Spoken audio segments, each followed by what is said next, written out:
Então, o estudo que estamos fazendo sobre a história de Israel, e eu quero convidar os irmãos neste momento a abrir a palavra do Senhor.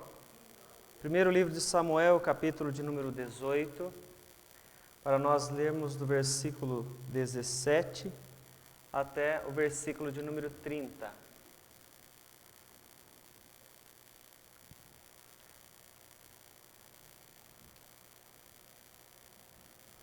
Primeiro Samuel, capítulo 18, do versículo 17 até o versículo de número 30.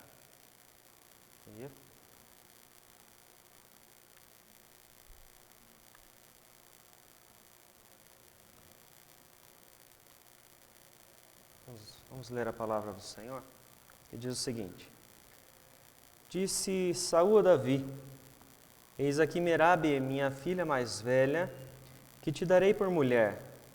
Sê-me somente filho valente e guerreia as guerras do Senhor. Porque Saul dizia consigo: Não seja contra ele a minha mão, e sim a dos filisteus. Respondeu Davi a Saul: Quem sou eu? E qual é a minha vida e a família de meu pai em Israel para vir a ser eu genro do rei? Sucedeu, porém, que ao tempo em que Merabe, filha de Saul, devia ser dada a Davi, foi dada por mulher a Adriel, meolatita. Mas Mical, a outra filha de Saul, amava a Davi. Contaram-no a Saul, e isso lhe agradou. Disse Saul: Eu lhe a darei para que ela lhe sirva de laço e para que a mão dos filisteus venha a ser contra ele. Pelo que Saul disse a Davi: Com esta segunda serás hoje meu genro. Ordenou Saul aos seus servos: Falai confidencialmente a Davi, dizendo: Eis que o rei tem afeição por ti, e todos os seus servos te amam. Consente, pois, em ser genro do rei. Os servos de Saul falaram estas palavras a Davi, o qual respondeu: Parece-vos coisa de somenos ser genro do rei, sendo eu homem pobre e de humilde condição? Os servos de Saul lhe referiram isso, dizendo: Tais foram as palavras que falou Davi. Então disse Saul: Assim direis a Davi: O rei não deseja dote algum, mas 100 prepúcios de filisteus, para tomar vingança dos inimigos do rei. Porquanto Saul tentava fazer cair a Davi pelas mãos dos filisteus. Tendo os servos de Saul referido estas palavras a Davi, agradou-se este de que viesse a ser genro do rei. Antes de vencido o prazo, dispôs-se Davi e partiu com os seus homens, e feriram dentre os filisteus 200 homens. Trouxe os seus prepúcios e os entregou ao rei, todos ao rei, para que lhe fosse genro. Então Saul lhe deu por mulher a sua filha Mical. Viu Saul e reconheceu que o Senhor era com Davi, e Mical, filha de Saul, o amava. Então Saul temeu ainda mais a Davi, e continuamente foi seu inimigo. Cada vez que os príncipes dos filisteus saíam à batalha, Davi lograva mais êxito do que todos os servos de Saul. Portanto, seu nome se tornou muito estimado. Vamos orar, irmãos? Querido Deus, em nome de Jesus, que nós agradecemos ao Senhor. Primeiro, pela oportunidade de estarmos na Tua casa, pelo privilégio de estarmos diante da Tua palavra e podermos estudá-la, podemos, ó Deus, entender a Tua vontade para assim servirmos de maneira agradável ao Senhor, ó Pai. Nós clamamos a Ti, ó Deus, que tenha misericórdia de nós, porque somos falhos, somos pecadores, e por isso clamamos pelo nome e autoridade de Cristo Jesus, pelo Teu perdão. Que o Senhor, ó Deus, nos conduza ao longo deste estudo, pela Tua graça, nos dando sabedoria, nos dando entendimento que só o Teu Espírito pode nos conceder, ó Pai, para que venhamos a entender as verdades espirituais que a Tua palavra nos traz esta noite, ó Pai. É no nome de Jesus que nós oramos e desde já, ó Deus, nós agradecemos ao Senhor. Amém, Senhor Deus.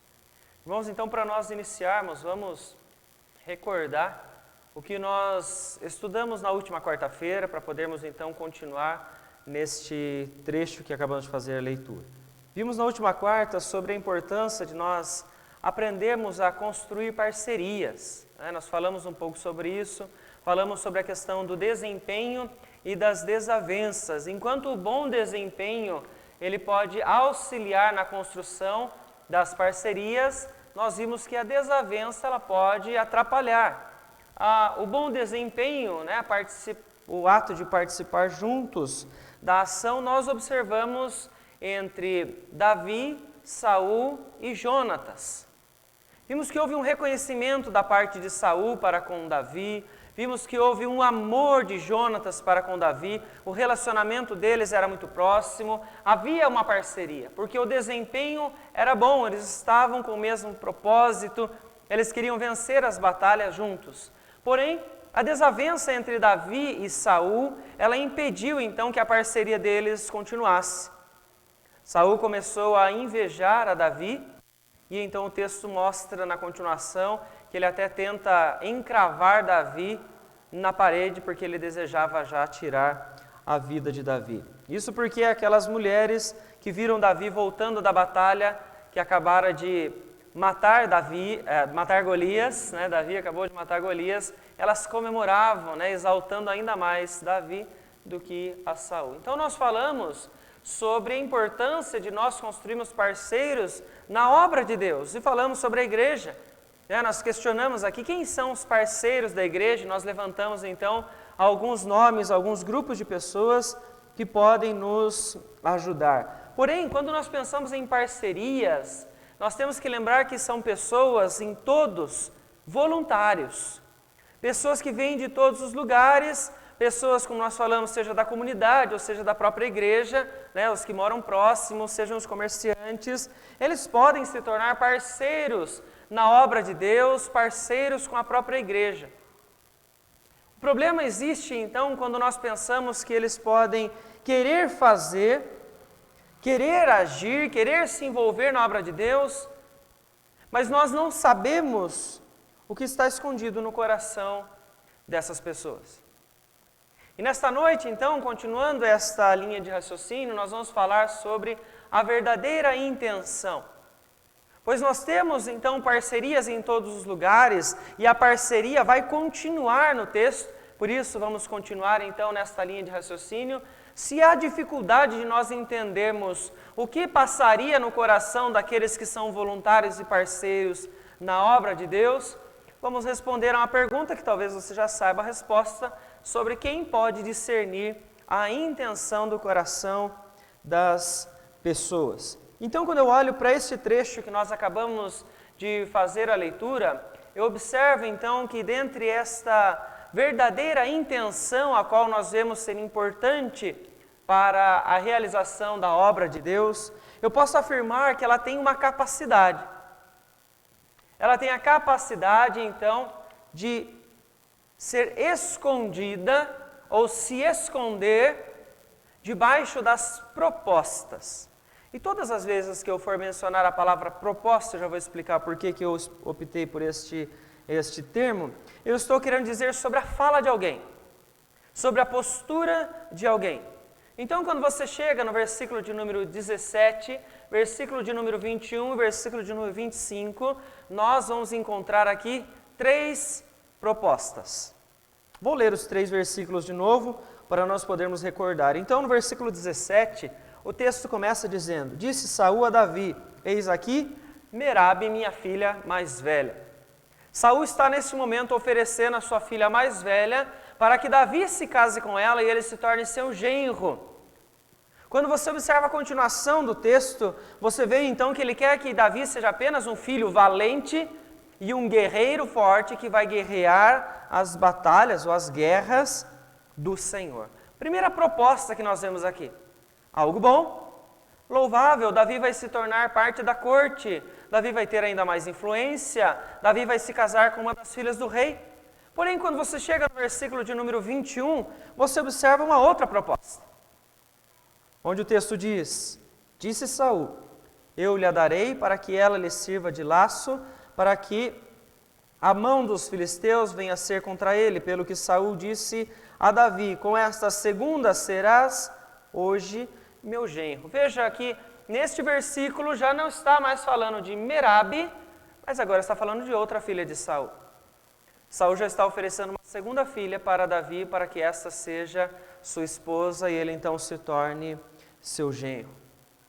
É a segunda proposta, conforme o texto vai acontecendo. E o que eu quero trazer para vocês é que, junto com cada uma dessas propostas, há a verdadeira intenção que está escondida por trás dessas falas.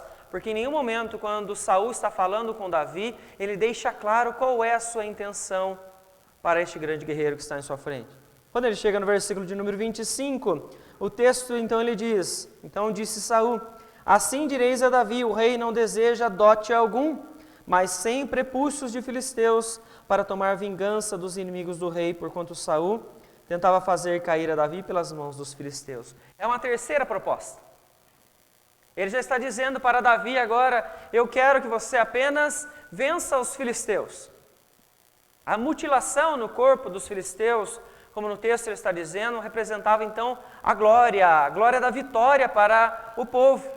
Então ele está pedindo: traga para mim uma prova de que vocês venceram. Então, quanto mais mutilação ele tivesse, mais glória por aquela vitória ele mostraria para o seu rei. Mas essa é a terceira proposta já.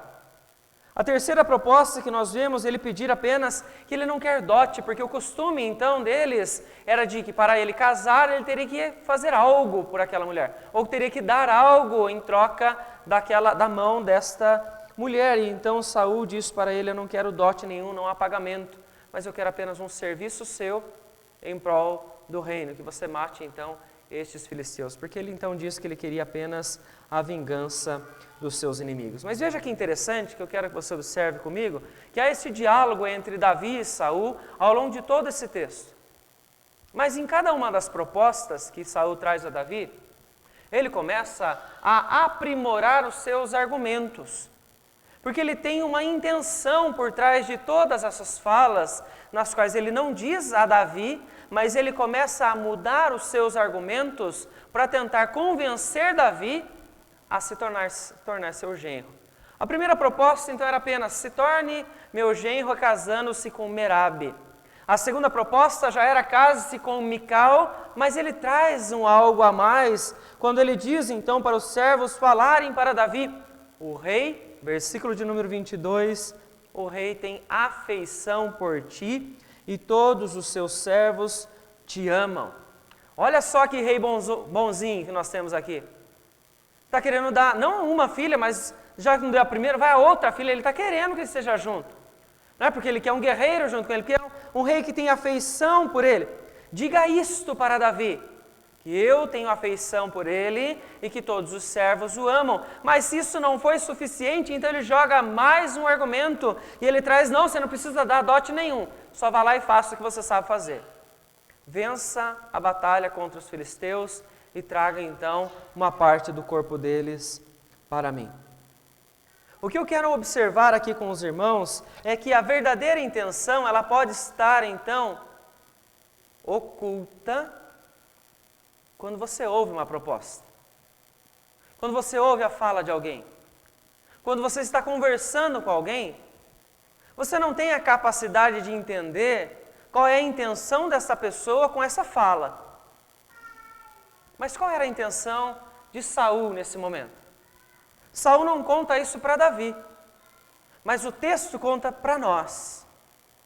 Porque ele traz para nós, o narrador traz para nós os detalhes do porquê que ele estava levando cada uma dessas propostas e porquê que o argumento dele está cada vez mais aprimorado, porquê que ele quer tanto Davi como seu genro. Qual era a intenção de Saul? O que é que você viu que o texto disse?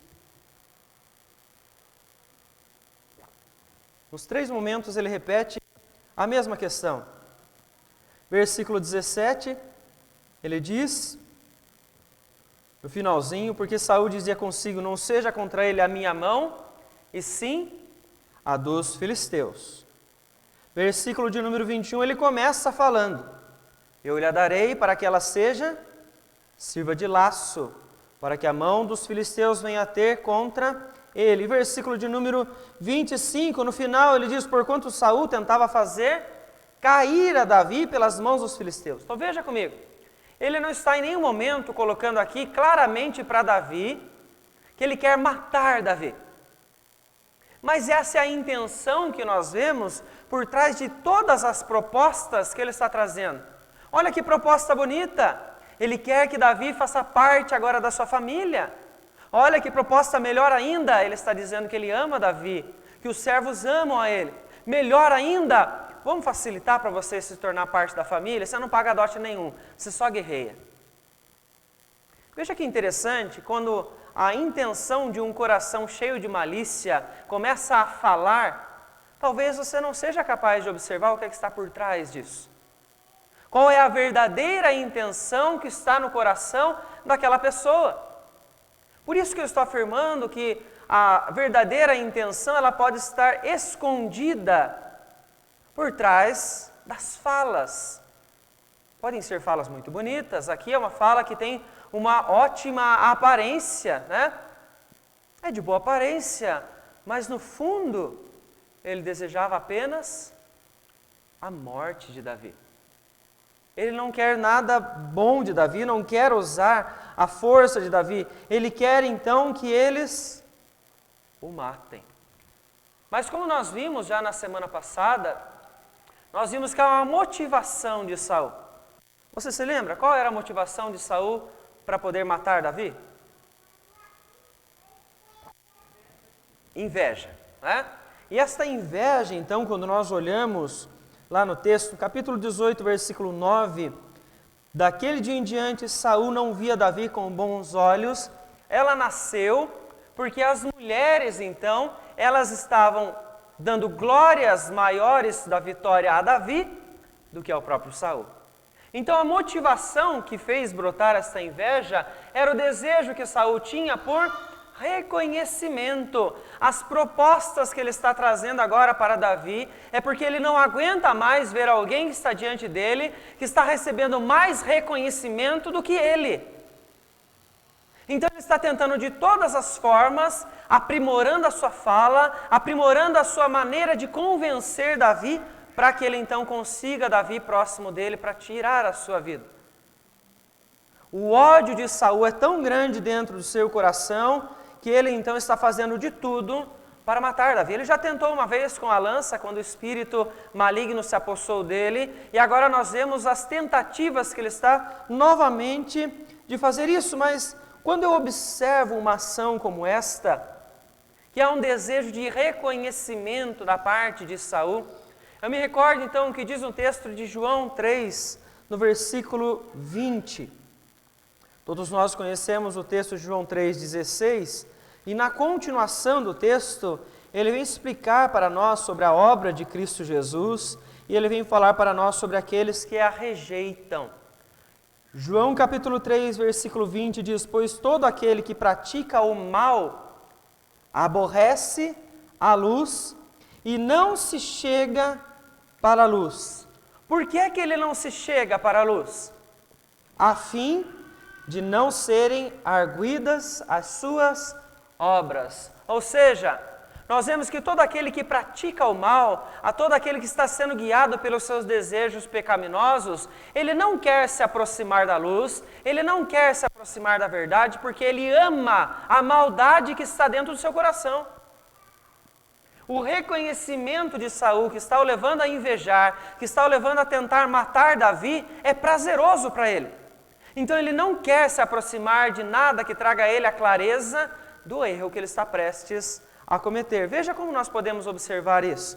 O texto no versículo de número 17, voltando para 1 Samuel, ele diz para nós: não seja contra ele, o finalzinho, a minha mão, e sim a dos filisteus. Ele não quer ser reconhecido como o rei que matou o grande soldado, mas ele quer a morte de Davi. Ele não quer que as pessoas saibam o que ele está pensando. Ele não quer que as pessoas saibam qual é a intenção que está por trás do seu coração. Mas ele mantém esse desejo dentro dele. O ódio de Saul está então a todo momento crescendo, porque ele quer que aquela maldade, que aquela malícia, ela permaneça dentro do seu coração. Ele não quer então se afastar desse desejo. Mas veja que interessante, quando você passa então alguns textos do Novo Testamento, você começa a observar que existem alguns personagens que também tiveram a mesma postura. Veja em Marcos capítulo 10, versículo de número 37. Alguém pode ler para nós, por favor? Evangelho de Marcos, capítulo 10, versículo 37.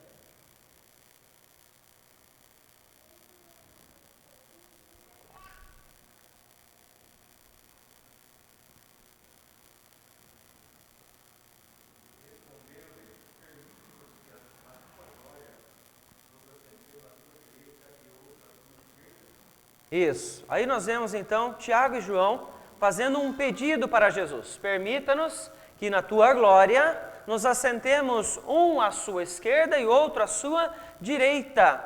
Quando você observa um pedido como esse, o que é que está motivando Tiago e João pedirem isso para Jesus? Se você observar o contexto da época, aquele que sentava do lado esquerdo e do lado direito do anfitrião eram as pessoas mais importantes daquela festa ou daquela reunião. O que eles estão pedindo para Jesus neste momento? Reconhecimento. Quando nós estivermos na glória com o Senhor, nos permita nos sentarmos à direita e à esquerda, pois nós trabalhamos muito, pois nós fizemos muito pelo reino. E então o Senhor Jesus começa a falar para eles que eles deveriam, então, para ser os maiores, ser aqueles que servem, aqueles que se entregam pelos outros. Quando você observa outro texto do Novo Testamento, chegando no livro de Atos, capítulo 5, versículo de número 2, uma história que todos nós conhecemos, e eu acho que eu já mencionei ela muitas vezes até aqui. Você vê Ananias e Safira, o texto diz, eles reteram parte do preço e levaram o restante. Ananias e Safira estavam ali para ajudar a comunidade e levaram então este valor da venda de sua propriedade diante de Pedro, aos pés dos apóstolos, como eles faziam naquele tempo. O que é que motiva Ananias e Safira a realizarem isso? Se você olhar um pouco antes desse texto, no capítulo de número 4, no final, você vai encontrar Barnabé sendo elogiado, reconhecido, porque ele tinha vendido a sua terra e tinha entregue tudo aos pés dos apóstolos. O que Ananias e Safira eles queriam? Reconhecimento. Veja que interessante, então, momentos diferentes na história da igreja, com pessoas diferentes que fazem várias coisas com aparência de bondade, mas que por trás da proposta que eles estão trazendo, por trás da fala que eles estão trazendo, existe apenas um desejo pecaminoso. Esta é a verdadeira intenção do coração dessas pessoas. Saul não era de trazer Davi para perto do reino dele, era de matar. Tiago e João não eram para estar perto de Jesus, era para serem reconhecidos pelo trabalho. Ananias e Safira não era para ajudar a comunidade, era para que eles recebessem a glória pela venda da sua terra. Por trás de uma atitude que tem boa aparência, veja só, a verdadeira intenção dessas pessoas era pecar, agradar o seu próprio coração. Então veja, quando você encontra alguém que tem uma proposta, e essa proposta está brotando de um coração cheio de malícia, você vê então que ele tem a capacidade de esconder o engano e a destruição que essa proposta traz. Quantas vezes você já chegou diante de alguém que conversava com você e que tinha uma fala tão bonita, que tinha argumentos tão bons, mas que no fim das contas você descobriu que essa pessoa só estava trazendo destruição para a sua vida? Porque existem pessoas que estão com coração cheio de malícia, e que quando elas falam parece tão bonito, aparência de bondade, mas por fim é engano e é destruição. Por que essas pessoas fazem isso? Porque elas não querem ir para a luz, porque elas não querem ir para a verdade, porque elas não querem abandonar o pecado que está dentro delas. Veja o que aconteceu quando nós observamos o texto de Marcos, capítulo 6, versículos 18 e 19.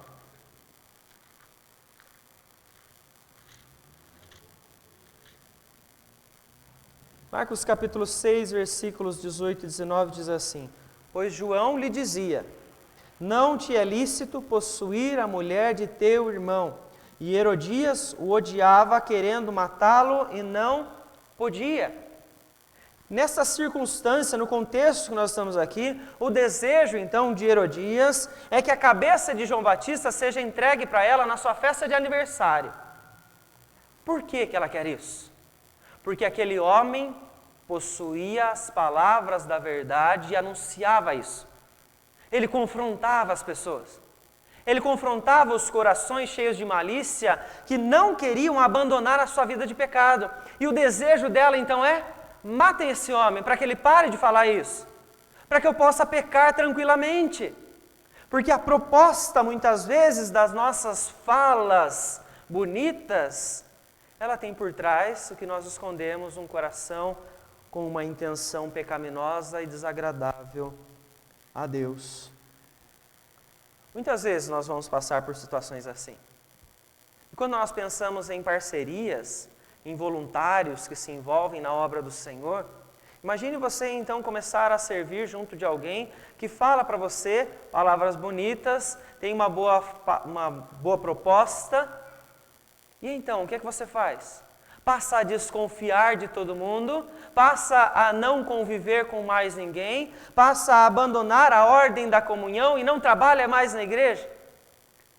Não tem como eu saber o que é que está por trás daquela proposta. Mas muitas propostas, muitas falas, elas brotam de um coração cheio de malícia, que vai trazer apenas destruição e engano. Alguém gostaria de comentar alguma questão sobre isso, sobre esse ponto?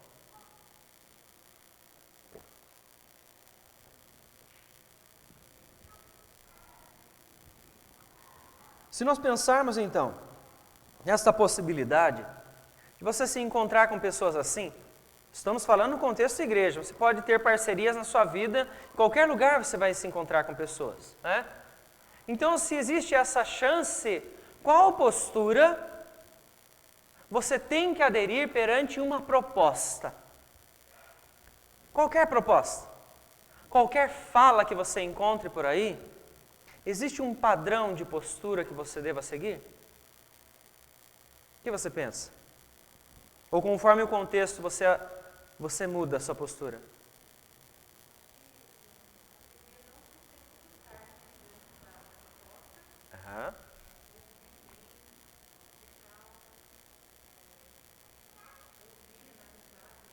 Uhum. Muito importante ouvir, né? Às vezes a gente não ouve, né? Às vezes a gente se envolve, né? Fica ali naquela ansiedade, né? De, bom, está acontecendo, está fluindo, né? Vamos pensar no trabalho da igreja, né? Estamos aqui, muitas parcerias, estamos saindo para a rua, estamos indo nas comunidades, mas eu não estou ouvindo o que as pessoas estão falando. Ouvir é muito bom, né? Não ser precipitado. O que mais? Qual postura aderir perante uma proposta?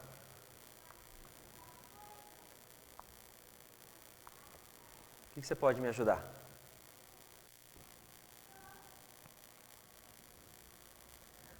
Se essa intenção ela não for clara, que a maior parte das vezes ela não é, nós precisamos pensar em relação a isso. Qual vai ser então a nossa postura? E eu destaco aqui com os irmãos quais foram as posturas de Davi perante cada uma das propostas que ele recebeu do rei. Veja então, no versículo de número 18, após então Saul oferecer Merabe, a sua filha mais velha, e ele dizer: quero que você seja apenas um grande guerreiro para guerrear as guerras do Senhor. No versículo 18 ele diz: quem sou eu? E qual é a minha vida e a família de meu pai em Israel, para vir eu ser genro do rei? Ele está falando assim: eu não tenho capacidade, eu não tenho qualidades para eu me tornar genro do rei. Eu sou de uma família simples, olhe quem são os meus pais. Segunda proposta, versículo de número 23. Os servos de Saul falaram essas palavras a Davi, o qual respondeu. Segunda proposta era: te darei Mical, minha filha, como esposa a você. Ele diz: parece-vos coisa de somenos ser genro do rei, sendo eu homem pobre e de humilde condição? Ele reforça mais uma vez: quem sou eu para passar a morar no palácio? Eu sou um homem humilde. Como é que eu vou chegar e me envolver na realeza? Eu não tenho condições para pagar um dote.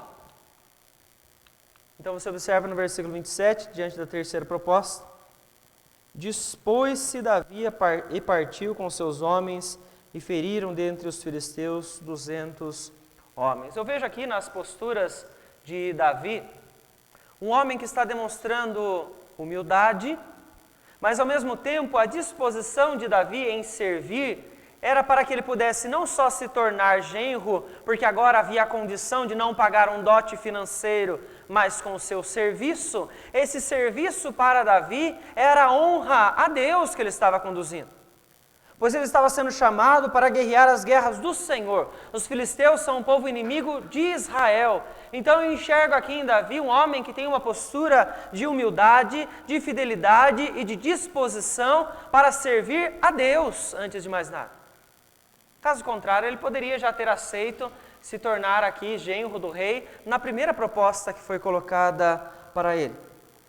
Mas veja que interessante, se então a verdadeira intenção, ela pode ser escondida diante das posturas, eu vejo nesse texto que a verdadeira intenção, ela pode ser revelada perante as posturas. Não é mais fala. São ações agora que nós estamos vendo. São ações que nós estamos encontrando, então, para poder entender que a verdadeira intenção, ela pode ser vista de forma mais clara através das posturas. E aqui, então, eu encontro uma postura de temor diante das posturas, mas eu também encontro uma postura de infidelidade. Como nós observamos, Davi demonstrou a sua humildade, fidelidade a Deus e disposição em servir. Então eu vejo que isso é temor nesse servo. Mas a infidelidade foi revelada na parte de Saul, por causa das posturas então que ele teve em meio a todas aquelas falas bonitas que ele colocou. Porque no versículo de número 19, ao passo que ele tinha acabado de oferecer para Davi Merabe para ser esposa, versículo de número 19, ele ignora totalmente aquela proposta e ele entrega Merabe para ser esposa de Adriel, o meolatita.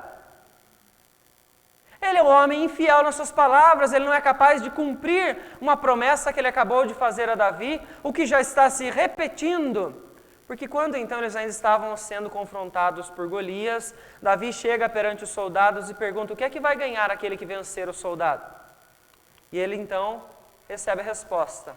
A promessa para quem vencer Golias é receber uma das filhas de Saul como sua esposa. Davi já tinha ganhado a batalha, já tinha derrotado Golias, não recebeu a esposa, e agora mais uma vez ele recebeu outra promessa, e Saul não é capaz de ser fiel nas suas palavras. Veja que a postura dele perante Davi revela a verdadeira intenção que ele tinha por trás. Ele não quer cuidar de Davi, ele não quer ter Davi próximo dele.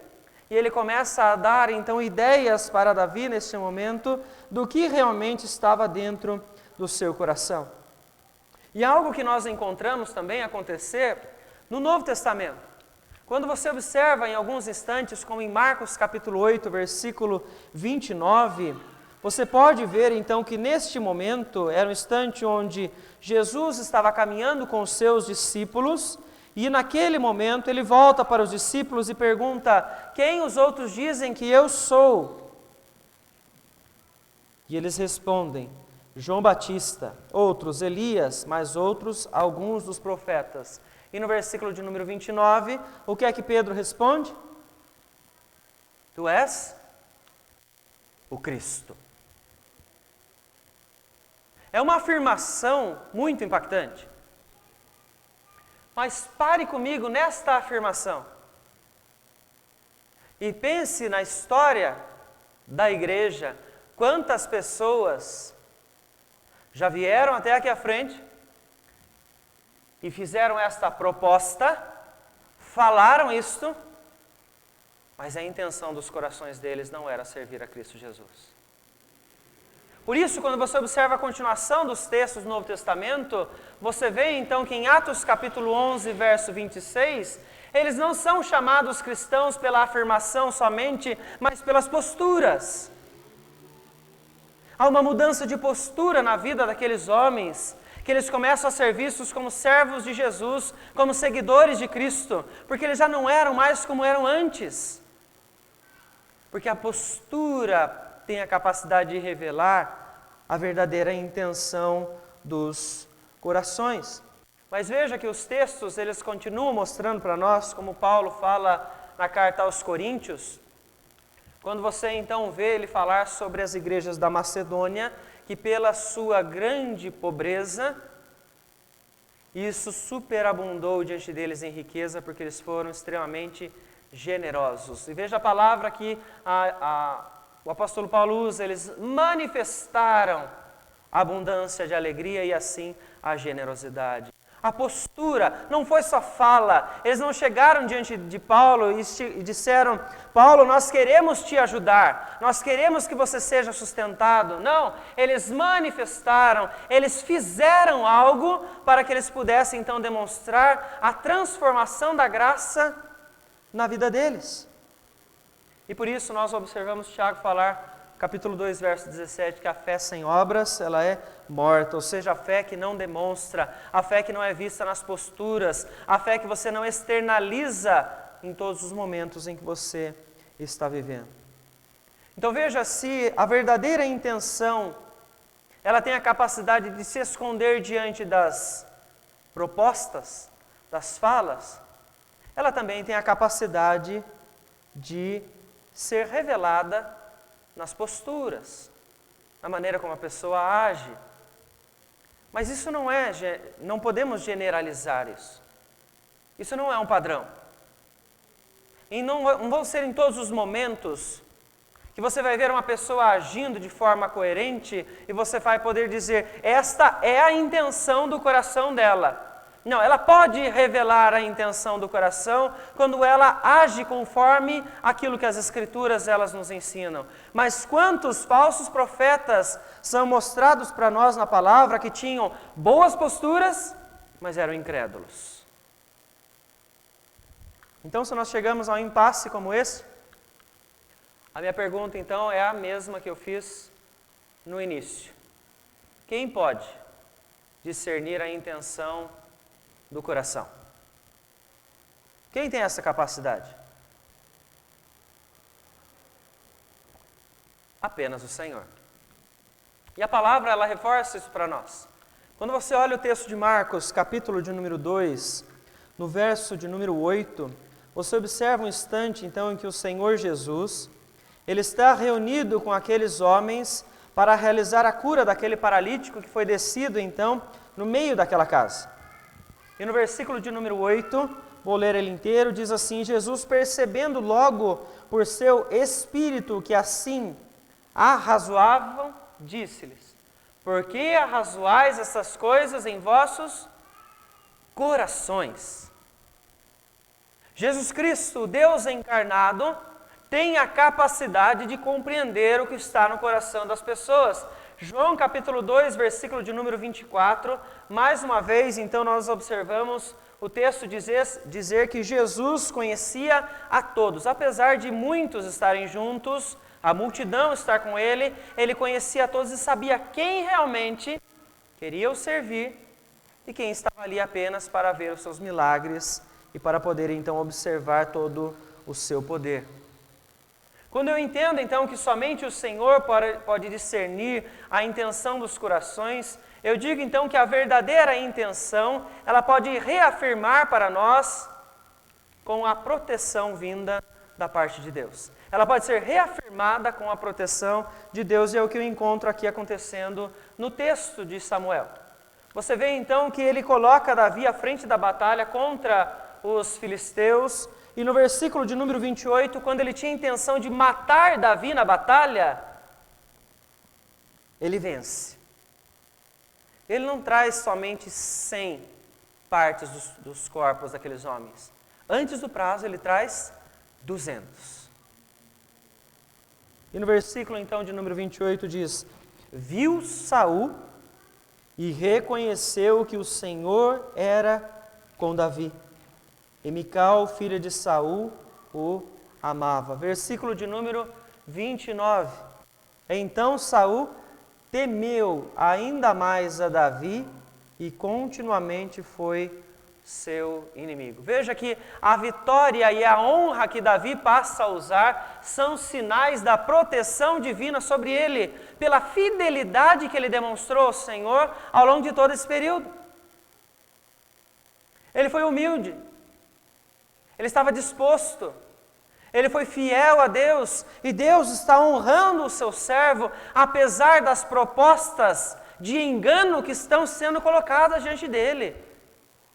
Ele não sabe nesse instante que essas propostas têm como intenção tirar a sua vida, mas Deus sabe, e Deus conhece o coração do seu servo, e Deus está honrando o seu servo, está dando vitória a ele nesta batalha em particular, porque ele está mostrando que ele está protegendo aqueles que são seus. Porque Deus não abandona aqueles que vão permanecer em fidelidade e serão perseverantes. Deus cuida do seu povo. Deus traz proteção àqueles que demonstram a verdadeira intenção em honrar e agradar ao Senhor.